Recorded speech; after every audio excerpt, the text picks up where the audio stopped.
freshness. Young Torch, JP, Restless, It's Friday night and I don't know what to do.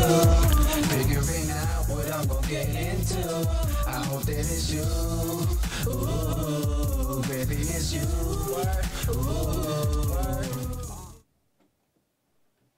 I feel like music can change the world, and I feel like music has a lot to do with how kids act growing up, because I remember listening to a lot of gangster music when I grew up, and I thought everything had to be gangster and this and that. But then as you grow up, you start thinking like, well, it's not real, the music that, you know what I'm saying, that you listen to. It's just more for entertainment.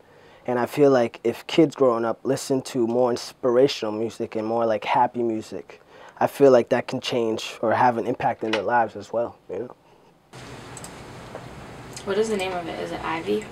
Is it Ivy? Go down. What? Oh, that's... What, this one? This one's, this one. Somebody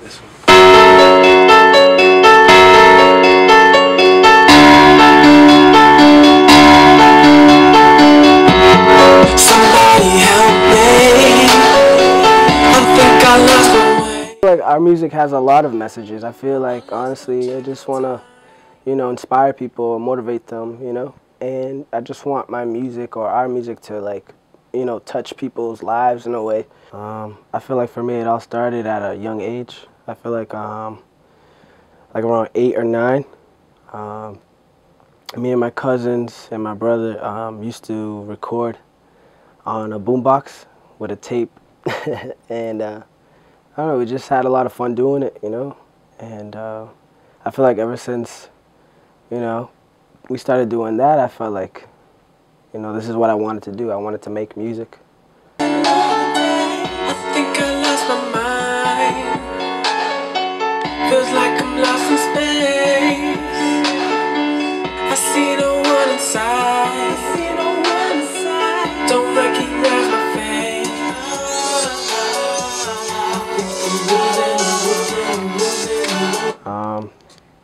I do a lot. I make instrumentals. I'm a producer, engineer. I mix and master songs. I record artists. Basically, a lot of studio work.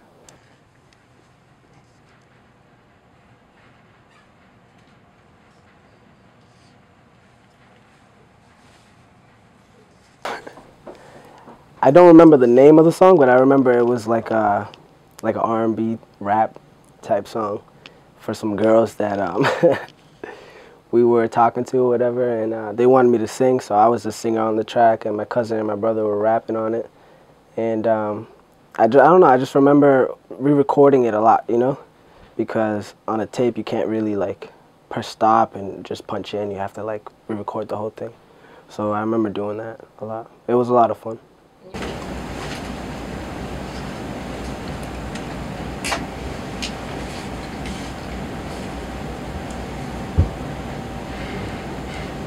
Somebody help me. I think I lost my way. I lost all track of time. Don't even know the day. I think I lost my mind. Feels like I'm lost in space. I see no one inside. Don't recognize my face. I'm so lost. I remember, I don't know, I used to sing in church a lot, and I remember in middle school I used to play the saxophone in band, and I used to sing in the chorus. And I just remember always being involved in music with my stepdad, you know, with the mixing boards and everything at church. And we were all really into music when we were growing up and stuff, and our mom made us really get into it. But growing up, I was in the same thing as them. We were, I wouldn't say forced, because when we were younger, we wanted to be a part of it. Our mom made us do band, so I did the clarinet, and the twins did the trumpet and the saxophone, and we would be in chorus and sing and play the instrument. So we were all kind of making noise at the house at the same time, doing concerts for my mom, like at home and stuff. And then as far as music, we were a very big like church family when we were younger, because our mom is a reverend, and we did a CD, a Christian CD that we produced and we sold a lot of copies of. So we were all kind of like singing all the time at church, different churches, like visiting different churches and stuff. So music was a big part of our life, so it didn't really annoy me because I was kind of in there with them doing it. I let you down,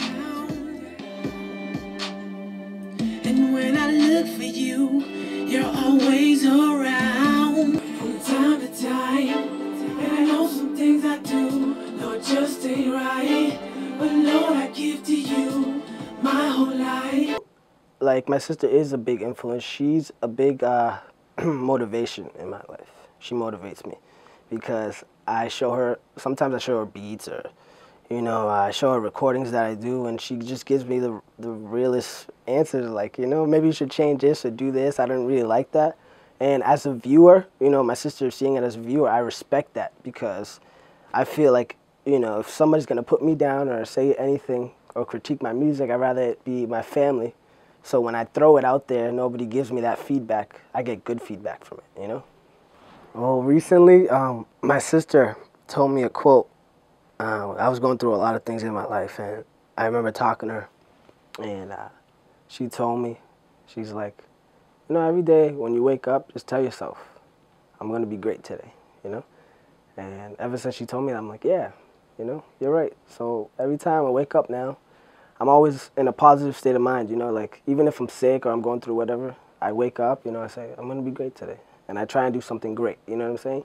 So my brothers are really, really talented, like when it comes to coming up with ideas and like, you know, making beats, making songs and stuff like that.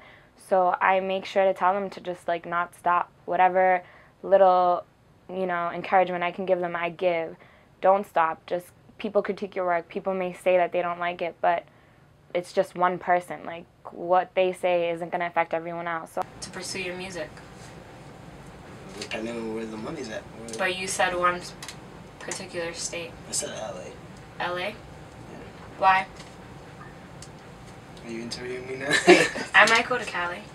I feel like there's more opportunity out there for my field that I'm going to. Same here. Last song I did had to be a Christian song, and it was about, you know, how I failed God in many ways, and, you know, and just me apologizing for it, just for like my wrongdoings and like my life, and, you know, everything that I've gone through, and how sometimes you try to be, you know, perfect in God's eyes, but, you know, just like everybody, we all make mistakes. So I was just apologizing for the things that I've done, you know. I can't. I don't know if I could sing, that's why. The song I did, we won't show them that. Don't, please. Your song? No. It's pretty good. She doesn't like it. They don't need to hear it. That was behind closed doors only. I got into an accident. I got into a car accident recently. And lately, a lot of my music has been Christian music, you know? I've been going to church a lot lately and just trying to get back into, you know, sync spiritually. Well, I was going through a lot of things, and I don't know, I lost control of my vehicle and just crashed it. You know, it was totaled, and I started realizing, I'm like, wow, you know, God really saved me from that accident, because if you see my car, it got really damaged, you know? And I started saying to myself, like, if God, you know, saved me from that, why can't I start making Christian songs? I don't feel like it's a bad idea, you know? I panicked. I panicked a lot because he's like the youngest one out of all of us. And like automatically I assumed the worst of the worst that could happen. And where was I? I think I was coming home from school, like a late night editing. I had just gotten home and I heard from it, and I like got on the phone with my mom, and I don't know, I just panicked. I didn't want anything to be wrong, just made sure he was okay, and thankfully everything was fine. But yeah, I got really scared. Was that kind of life-changing for you? It was shocking because like I said, I assumed the worst, so I automatically pictured my life without my brother, and it got like kind of emotional and scary. But when I knew that he was okay, like, you know, I cooled down a little bit. But yeah, you know, I made sure that I spoke to him about it and told the other one, like, you know, you have to be there for him and stuff. But yeah, it was a scary moment. To be right there when I turned around. Oh, you're my shot.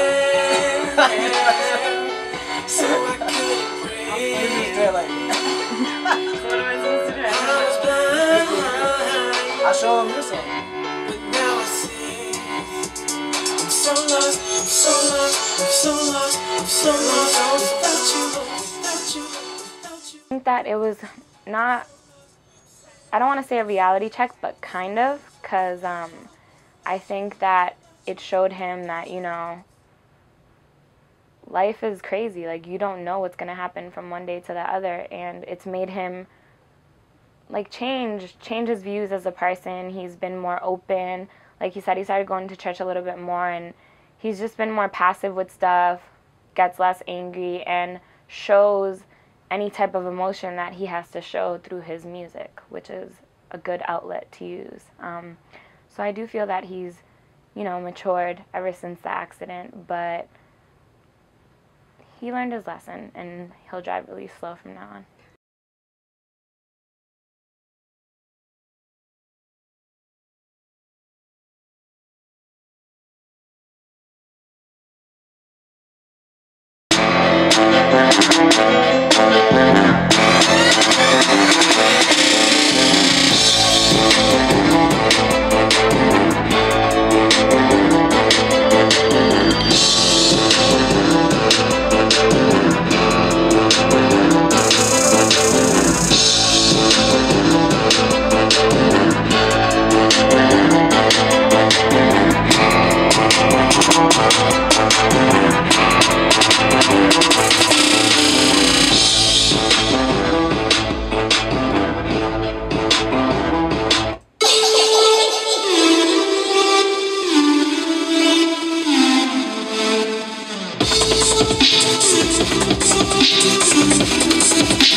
Sometimes I can't express myself because I feel like I have to hold a lot of things in. So through my music and through my, you know, instrumentals, I feel like I can release a lot of that, you know, emotion that I have inside. A lot of kids nowadays are more like, money this, money that, I'm fly, yeah, I got swag, this and that. But at the end of the day, I feel like it's all entertaining, you know what I'm saying? And I feel like if more artists out there would sing more positive music, I feel like it can impact the world and a lot of kids in different ways. They started with like rapping stuff about, you know, stuff they hadn't experienced. I'll just say that. And that's like stuff like other people were rapping about, you know, like the life and like money this, girls that. And it's just like, you haven't experienced that yet, so you can't rap about it. And I was always really, really honest with them about that. And I'm just like, people are gonna relate more to your music if you talk about experiences that you've been through, because the passion will show through your singing, through your rapping, through your lyrics, coming from something you've experienced.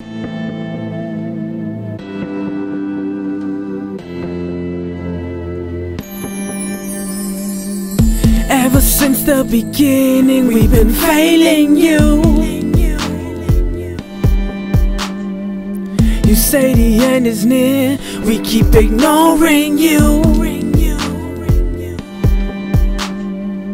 You say believe, we let you down. You say have faith, and then we doubt. You say to pray, but we don't hear. You say to look, but we